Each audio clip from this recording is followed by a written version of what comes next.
welcome back.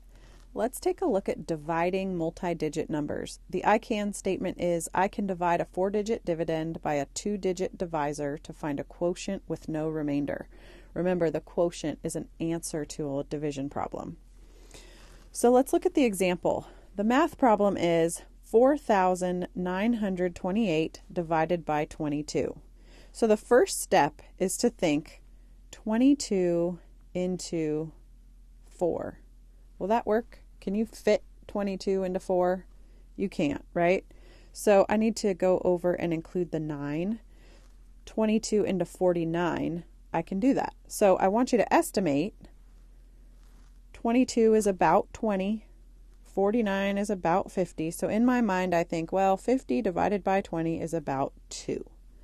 So let's follow to the next step and place the 2 over the 9. Notice I didn't put it over the 4, I put it over the 9. And then 2 times 2 is 4. 2 times 2 again is 4. Subtract.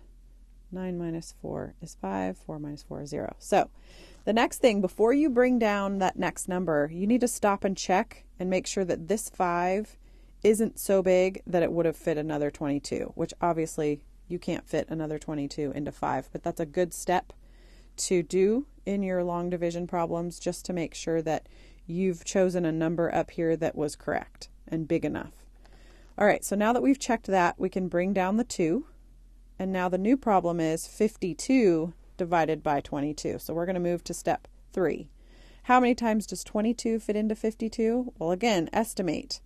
How many times does 20 go into 50? And I know that's about 2 again. So let's follow to the next step. Place our other 2, and then we do 2 times 2 again, which is 4. 2 times 2 again is another 4. Subtract,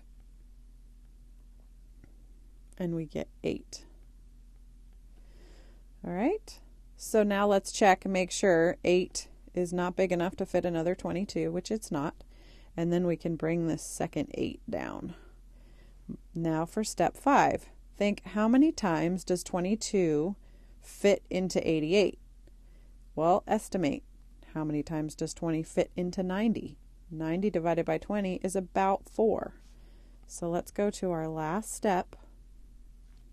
We'll place the 4. 4 times 2 is 8. 4 times 2 is 8. We'll subtract and we get 0, so that means we have no remainder, and our final answer is 224. Okay? Multiply, subtract, compare, and bring down the next digit until that final digit is, until you don't have any additional digits to bring down. Okay, go ahead and try the practice problems. Scan the QR code at the bottom and we'll go over them.